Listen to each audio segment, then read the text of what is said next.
दोस्तों कनाडा में आने की कोई जरूरत नहीं है। यहाँ पे आपको कोई पार्ट टाइम जॉब नहीं मिलने वाली है, आपकी कोई नेक्स्ट ईयर की फीस नहीं निकलने वाली है, आपका कोई लिविंग एक्सपेंस नहीं निकलने वाला है। ऐसी बहुत सारी वीडियोस आपने देखी होगी, लेकिन आज के व्लॉग में जरा बात करते हैं कौन सी तरीके की पार्ट टाइम जॉब आप यहाँ पे कर सकते हो, कैसे उसको ढूंढ सकते हो, कैसे नेक्स्ट ईयर की फीस सेव करने की पूरी क्रोनोलॉजी आपको मैं समझाता हूँ। मैंने कैसे फीस निकाली, कैसे मुझे जॉब मिली, कौन सी जॉब मेरी पहली जॉब थी और जॉब मिलने के लिए कौन सी 2 मेन सबसे बड़ी ट्रिक है जिसको आप फॉलो कर सकते हो और 100% जॉब मिलने का चांस है उसको बढ़ा सकते हो। जरा फटाफट से इस ब्लॉग को चालू करते हैं। दोस्तों सबसे पहले मैं आपको बताता हूँ कि आप कौन सी जॉब्स यहाँ पे आने के बाद कर सकते हो। कुछ जॉब्स ऐसी है जिसके लिए आपको कोई लाइसेंस, कोई डिग्री, कोई सर्टिफिकेट कुछ नहीं चाहिए। ये जॉब आपको 2 चीजों की वजह से मिलती है और अगर ये 2 चीजें आपके पास है तो ये जॉब आपको मिल जाएगी। पहली चीज है अवेलेबिलिटी। जब आप जॉब लेने जाते हो वो लोग आपके रेज्यूमे में भी सबसे पहले एक ही चीज देखते हैं कि आपकी अवेलेबिलिटी क्या है। लेट्स से कि अगर उनको एक बंदा चाहिए मंडे, ट्यूसडे और वेडनेसडे और अगर आप भी अवेलेबल हो मंडे, ट्यूसडे और वेडनेसडे, देन ये पॉसिबल है कि जब आप जॉब मांगने जा रहे हो वो बंदा राइट अवे आपको बोल देगा कि ठीक है आप कल से आ जाइए या फिर आप आज से चालू कर दीजिए। लेकिन अगर वो आपको बोलता है ठीक है आपका रेज्यूमे यहाँ रख दीजिए, अगर कुछ होगा तो मैं आपको बताऊंगा, तो 99% आपका जो अवेलेबिलिटी है वो उस जॉब के साथ मैच नहीं कर रही है, तो वो आपको डायरेक्टली ना बोलने की जगह स्कीम दे रहा है, कल आना परसों आना, मालिक आएंगे तब बताएंगे। तो ये एक चीज होती है अवेलेबिलिटी। अब अवेलेबिलिटी लाना आपके हाथ में नहीं है। अगर आपका कॉलेज है मंडे, ट्यूसडे और वेडनेसडे को और अगर आप फ्री हो थर्सडे, फ्राइडे, सैटरडे, संडे को, तो आप अवेलेबिलिटी को नहीं ला सकते हो। तो आप क्या कर सकते हो, आप ऐसी जॉब्स को ही ढूंढोगे जहां पे Thursday, Friday, Saturday, Sunday availability मांगी हो और आपके पास भी हो।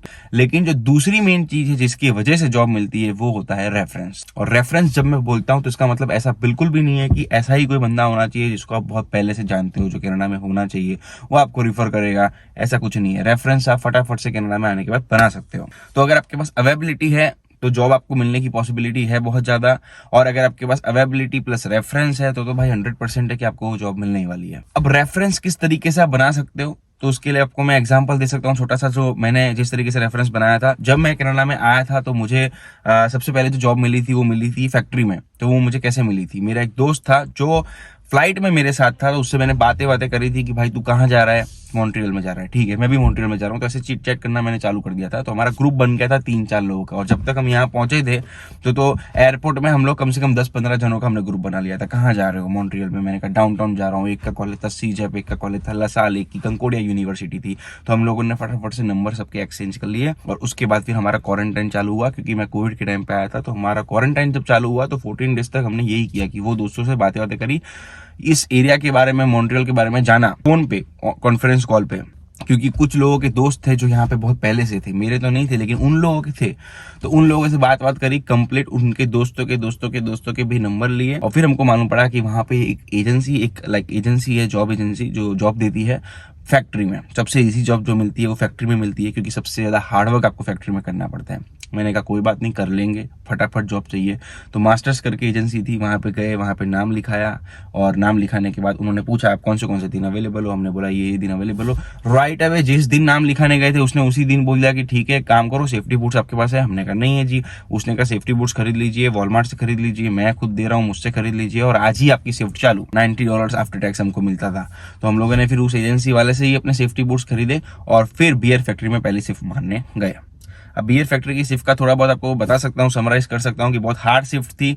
लोडिंग अनलोडिंग का काम था, बियर की बोतलें इधर से उधर रखनी थी, कन्वेयर बेल्ट पे रखनी थी, पैलेट्स पे रखनी थी, उठाना था बैठना था डब्बों को लेके, तो कमर भी रह गई थी, यानी कि बहुत हार्ड काम था। ठीक है, आपको कहीं जॉब नहीं मिल रही है ना, फैक्ट्री वर्क में लड़कों की बात कर रहा हूँ, लड़कियां तो नहीं, लेकिन लड़कियां भी थी बियर फैक्ट्री में, बाय द वे लड़कियां थी, और लड़कियों को तो इसी काम दे रखा था। डब्बे पैक करने हैं, डब्बे तोड़ने हैं, सेलो टेप लगानी है, उसके ऊपर फेविकॉल लगानी है। तो बेसिकली ये चीज मेरे को रेफरेंस से मिली, मैं ऐसा कह सकता हूँ। ऐसे तो मुझे मिली जॉब एजेंसी के थ्रू, लेकिन जॉब एजेंसी का जो रेफरेंस था वो मुझे मेरे फ्रेंड के फ्रेंड ने दिया। तो अगर मेरा फ्रेंड का फ्रेंड मुझे बताता ही नहीं तो मुझे पता ही नहीं चलता, और उसने अंदर मास्टर्स एजेंसी वाले को भी कॉल कर दिया था कि भाई मेरे दोस्त आने वाले हैं और इनको आज ही की इंस्टेंट शिफ्ट मिलती हो तो प्लीज जरा उनको दे देना। दूसरा रेफरेंस फिर मैंने ऐसे बनाया था कि मैंने जब बियर फैक्ट्री में काम किया था तो मुझे समझ पड़ गया था कि यहाँ पे कोई लंबा टिक नहीं रहा है, काम भी हार्ड है, तो मुझे भी नहीं टिकना है। प्लस 2 घंटा जाना, 2 घंटा आना, सिटी के बाहर होती है फैक्ट्री, सिटी में तो होती नहीं है, डाउनटाउन के एरिया में। तो मैंने कहा कि चलो भाई ऐसा कुछ काम करते हैं कि जहाँ पे मजा भी आए, पैसा भी बने, ट्रैवल टाइम इतना वेस्ट ना हो। तो फिर मैंने सोचा कि कैशियर की जॉब करते, लेकिन अब मॉन्ट्रियल के अंदर कैशियर जॉब लेना बहुत ज्यादा हार्ड था अपने आप में, क्योंकि वहां पे ऐसा था कि आपको फ्रेंच बोलना मैंडेटरी है और ये फ्रंट डेस्क जॉब है, तो फ्रेंच नहीं आती तो आपको ये काम नहीं मिलने वाला। फिर मैंने और दिमाग लगाया, मैंने कहा कि कोई बात नहीं, अपने वॉलमार्ट में, प्रोविगो, लॉबलॉस या फिर ऐसी कोई कैनेडियन सुपरमार्केट में जाके, कैनेडियन टायर में जाके कैशियर नहीं बन सकते, या फिर हम किसी गैस स्टेशन में जाके कैशियर नहीं बन सकते, तो क्या हो गया, हम एशियन लोगों के पास जाएंगे, क्योंकि वहां पे ज्यादातर कस्टमर, ग्राहक जो होते हैं वो इंडिया के होते हैं। तो फिर मैंने अपने गुजराती, पंजाबी, साउथ इंडियन, श्रीलंकन, बांग्लादेश, पंजाब, ये सारे के सारे जो भी ग्रोसरी स्टोर्स थे, नेट पे सिर्फ लिखा कि Indian grocery stores near me, तो लिस्ट आ गई 25-30 ग्रोसरी स्टोर्स मेरे आजू बाजू में ही थे, मुझे पता ही नहीं था। मैंने कहा कोई बात नहीं, फिर मैंने एक एक करके उन ग्रोसरी स्टोर के अंदर जाना चालू किया। ठीक है, लिस्ट बनाई कि आज के दिन 10 ग्रोसरी स्टोर में जाना है, नहीं तो ऋषभ शर्मा तेरे को कल मैं घर पे खाना नहीं दूंगा। वहां गया, वहां पे चिप्स का पैकेट, दूध, दही, कुछ भी खरीदा, वो इंपॉर्टेंट नहीं है, लेकिन खरीदने के टाइम पे मैंने देखा कि कोई बंदा था इंडियन, सेल्फ पे सामान रख रहा है, तो मैं समझ गया कि ये बंदा काम कर रहा है। अब उसको मैंने डायरेक्टली जाके नहीं पूछा कि मुझे जॉब चाहिए, मैंने उसको बात करी कि मतलब अरे तू इंडिया से है, आई यू फ्रॉम इंडिया, एंड कुछ भी करके डिस्कशन चालू किया। फिर उसके एक्सेंट से लगा वो गुजराती है, तो बस गुजराती था तो बात पकड़ ली। अरे यार मैं गुजराती जो हूँ, गुजराती छू, અત્યારે કેનેડામાં मैं आया हूँ, बियर फैक्ट्री में काम कर रहा हूँ, नहीं मजा आ रहा, 2 घंटे जाना पड़ रहा है, 2 घंटे आना पड़ रहा है, पेन पॉइंट्स बताए, थोड़ा डिस्कशन किया, वो भी समझ गया તમારી વાત સાચી છે, હું પણ ત્યાં જ ફેક્ટરીમાં જ કામ કરતો હતો, તમે बियर फैक्ट्री में, तुम बियर फैक्ट्री में काम कर रहे हो, मैं किसी और फैक्ट्री में काम करता था, फैक्ट्री का काम सही में बेकार है। फिर बस उसको मैंने पर्सनल टच देके बात करनी चालू कर दी कि यार भाई कुछ भी करके मेरे को तेरी तरह यहाँ पे काम दिलवा दे, चाहे ग्रोसरी भरने का काम हो, चाहे कैशियर का काम हो, क्योंकि मॉन्ट्रियल में तो आपको और अच्छा कोई व्हाइट कलर जॉब मिलने नहीं वाला। तो फिर उसने कहा देख भाई इस टाइम पे यहाँ पे हायरिंग नहीं हो रही है, ओ सामने देखो दिख रहा है बोर्ड, वहां पे एक ईमेल एड्रेस लिखी हुई है, वो ईमेल एड्रेस पे अपना रेज्यूमे भेज दे। मैं समझ गया कि यहाँ पे काम नहीं होने वाला है, ये बंदा सही से जवाब नहीं दे रहा, या फिर यहाँ पे हायरिंग नहीं हो रही। दूसरी जगह गया, उसने कहा फोन नंबर है, व्हाट्सएप नंबर है, वहां रेज्यूमे हमारे ओनर को भेज दीजिए। फिर कहीं गया, उसने कहा कैशियर काउंटर पे अपना रेज्यूमे रख दीजिए, रिजेक्शन रिजेक्शन रिजेक्शन। लेकिन मैंने सोच रखा था कि भाई करना है, जितने भी ग्रोसरी स्टोर है सब जगह जाना है। तो बस जाते जाते एक टाइम पे ऐसा हुआ कि मैं एक जगह गया, कैशियर के पास पहुंचा, अब भीड़ भी नहीं थी, ये देखने का कि जब आप बात कर रहे हो कैशियर से तो पीछे 10 लोग अगर खड़े होंगे तो वो आपको अच्छी तरीके से रिप्लाई नहीं देगा। ऐसे टाइम पे ही जाने का जब भीड़ ना हो और जब पीछे कोई ना हो, तभी बिलिंग करने जाने का, क्योंकि आप बिलिंग करने नहीं जा रहे हो, आप एक्चुअली में बात करने जा रहे हो। तो अगर लग रहा है भीड़ है तो बिलिंग मत करो, साइड में खड़े रहो, विंडो शॉपिंग करो। तो बस फिर मेरे को ऐसा एक टाइम मिला जहाँ पे वो अकेला फ्री था। तो भाई वो बंदा बहुत अच्छा था, उसने कहा कोई बात नहीं, एक काम कर, कौन से दिन तो अवेलेबल है? मैंने कहा भाई मैं Thursday, Friday, Saturday, Sunday available हूँ। उसने कहा भाई यही दिन के लिए बंदा हम ढूंढ रहे हैं, बाहर तक बात पहुंची नहीं है, ओनर ने मुझे ही बोला है अभी कि बंदा ढूंढो। बोला पाजी यार कुछ भी करो, मुझे जॉब दिलवा दो, मेरे घर से बहुत पास है, वहाँ फैक्ट्री में काम नहीं हो रहा। भाई साहब थे ही अच्छे, उसने बोला ठीक है, पीछे एक ओनर है, ओनर के पास जा, उसको बोल ये सारी की सारी चीजें, तेरे को जॉब दे देगा वो। मैंने कहा ऐसे नहीं जाऊंगा, अवेबिलिटी तो मेरे पास थी थर्सडे से लेकर संडे। मैंने कहा तुम्हारा नाम देना पड़ेगा, रेफरेंस देना पड़ेगा,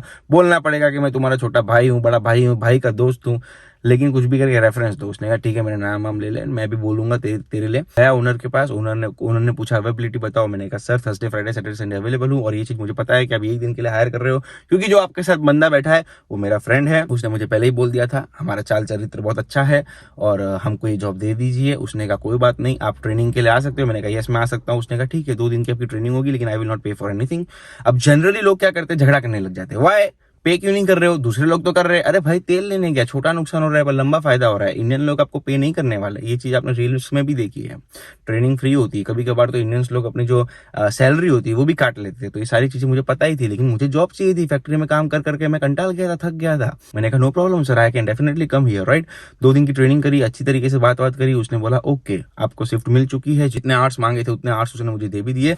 तो मेरा फायदा ये हुआ कि जो 2 घंटा जाना है, 2 घंटा आना है, 4 घंटे का जो मेरा ट्रेवल टाइम था वो मेरा बच गया। तो वहां 9 घंटे की शिफ्ट मुझे 13 घंटे में पड़ती थी, अब यहाँ पे 9 घंटे की शिफ्ट 9 घंटे ही मेरे को बैठना है। तो मैं 13 घंटे की शिफ्ट भी लेने के लिए रेडी हो गया था कि मुझको एक ही साथ 13 घंटे की शिफ्ट दे दो। तो ओपनिंग टू क्लोजिंग शिफ्ट थी 13 घंटे की, तो ऐसी शिफ्ट मैं लेने लग गया। फिर ये सेम स्ट्रेटेजी मैंने मेरे एक फ्रेंड को बोली थी जो ऑन्टेरियो में आया था। तो वो गैस स्टेशन में गया, गैस स्टेशन एक गैस स्टेशन पे जाता रहा। यहाँ तो कितने गैस स्टेशन है ऑन्टेरियो में, तो मॉन्ट्रियल में भी है, लेकिन वहां पर हम जाते नहीं क्योंकि वहाँ फ्रेंच बिना आपको जॉब देने ही नहीं वाले। लेकिन ऑन्टेरियो में तो भर भर के गैस स्टेशन है और ज्यादातर में इंडियन लोग ही काम कर रहे हैं। तो मेरे दोस्त को मैंने बोला तू भी ये सेम ट्रिक को फॉलो कर। 2 साल पहले 3 साल पहले जब मैंने करी थी तो वो भाई ने भी करी, उसको भी 15-20 गैस स्टेशन में गया, एक गैस स्टेशन से रिप्लाई आया और उसको वहां पे जॉब मिल गई। तो दो ही चीज मेन होती है, एक अवेबिलिटी, एक रेफरेंस। ठीक है, अवेबिलिटी को आप कुछ कर नहीं सकते, जो है वो है, लेकिन रेफरेंस को आप इस तरीके से बना सकते हो। आप कहीं भी जाओ, आप पेट्रोल पंप पे जाते हो तो ये सेम स्ट्रेटेजी को यूज करो, आप ग्रोसरी स्टोर में जाते हो, वॉलमार्ट में जाते हो, even McD, Subway, team hotels, कहीं भी जाते हो तो वहां अपने इंडियन बंदों को पकड़ो, उनसे बातचीत करो, एंड देन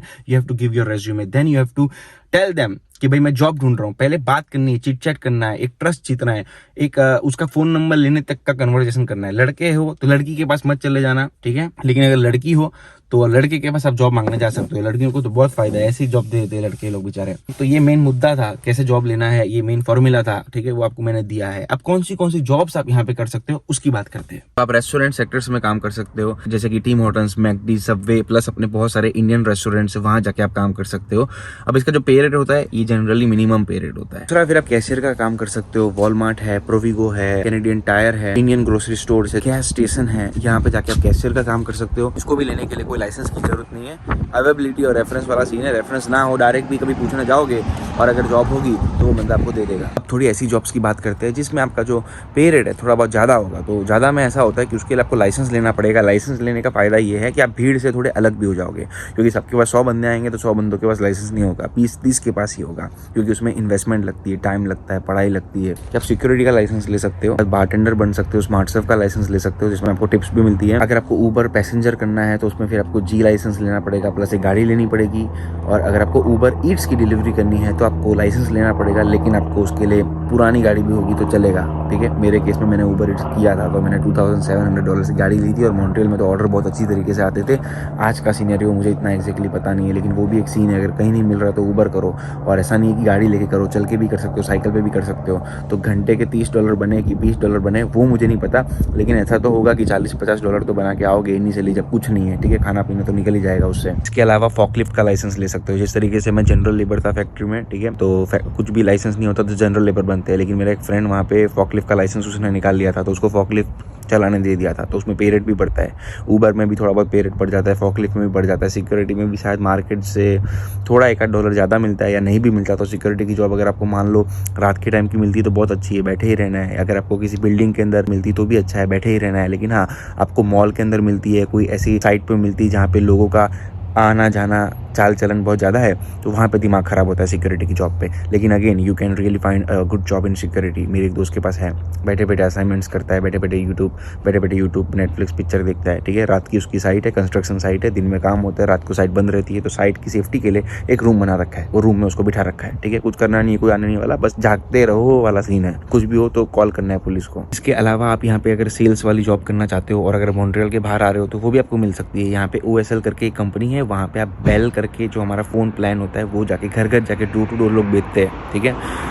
वाईफाई है, फ़ोन का प्लान है, जो भी मतलब बेल जो भी सर्विस देती है वो लोग डोर टू डोर नॉक करते हैं, हे आई एम फ्रॉम बेल, ये सर्विस है, ये ऑफर है, जो भी ये देते हैं और फिर उसको बेचते हैं। इसके लिए रिक्वायरमेंट कभी कभार ये होती है कि आपके पास गाड़ी होनी चाहिए। लेकिन मेरा एक दोस्त है, उसके पास गाड़ी नहीं है, लेकिन तो भी वो जॉब कर रहा है। तो वो कर रहा है, इसका मतलब बिना गाड़ी वालों को भी मिलती होगी। कैसे लेनी है बस आपको वो देखना है। प्लस अगर आप मॉल्स के अंदर जाओगे तो मॉल्स में भी फाइडो का, बेल का, ये सब मोबाइल शॉप्स होती है, वहाँ पे भी जाके आप डायरेक्टली वही वाला जो फंडा मैंने आपको बताया था, बातचीत करो और जॉब ढूंढो, वो कर सकते हो। ये जॉब का फायदा ये है कि अच्छी जॉब कह सकते हैं, ठीक है, लेबर जॉब नहीं है।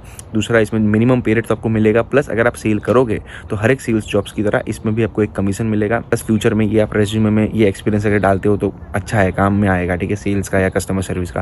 बाकी कस्टमर सर्विस रैप आप बन सकते हो, ठीक है। कैसे जॉब ढूंढनी है वो आपको देखना है, लेकिन बच्चे करते हैं कस्टमर सर्विस रिप्रेजेंटेटिव की जॉब, बैंक्स के अंदर भी करते हैं। और मॉल के अंदर एक और काम होता है, जो अपने कैनेडियन टायर के क्रेडिट कार्ड होते हैं, नियो फाइनेंशियल के क्रेडिट कार्ड होते हैं, ये भी स्टूडेंट्स लोग ही बेचते हैं। तो ये भी एक अच्छी जॉब है, ठीक है, सेल्स ओरिएंटेड जॉब है। इसमें आपको मिनिमम पे रेट भी मिलेगा, प्लस इसमें आपको कमीशन भी मिलेगी।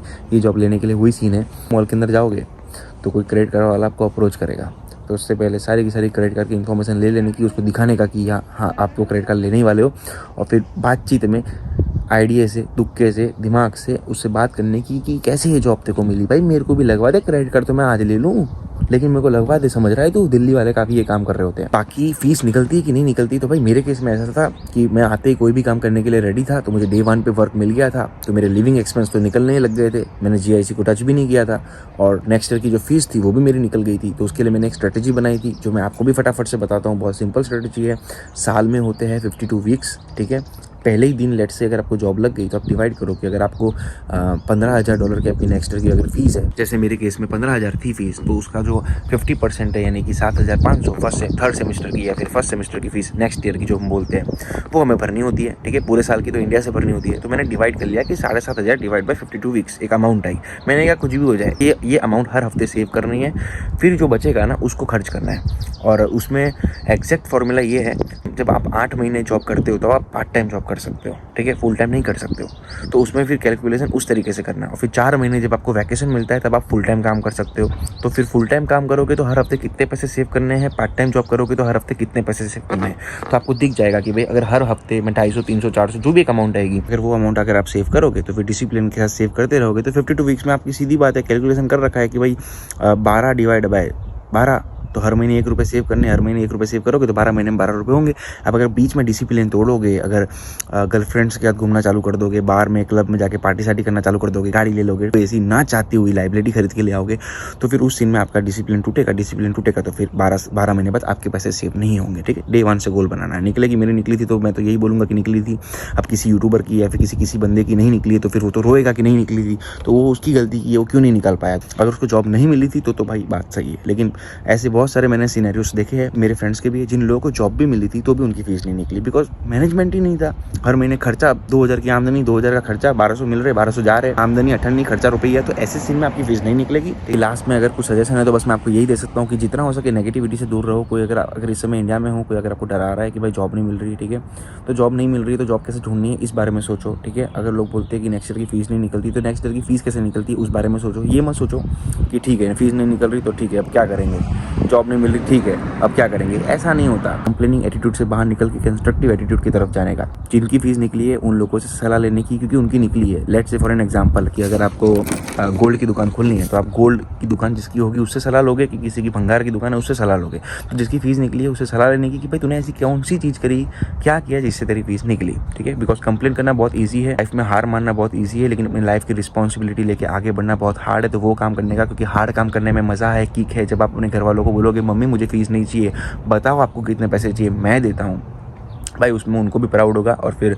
आजू बाजू में भी लोग बोलेंगे कि आप नॉलेजेबल हो, भाई इस बंदे से सलाह लो, ये बंदा नॉलेजेबल है। ठीक है, तो वैसा काम करने का। और बाकी अगर आपको किसी भी तरीके की न्यू इन्फॉर्मेशन चाहिए तो व्लॉगिंग मोड अभी भी ऑन है, इसलिए कमेंट करना। और बस फिर फटाफट से दूसरा व्लॉग बनाते हैं। लेकिन मेन मुद्दा था कैसे जॉब मिलती है, वो आपको मैंने बता दिया है। अब कैसे जॉब ढूंढनी है वो कर्म आपका है, तो वो करिए।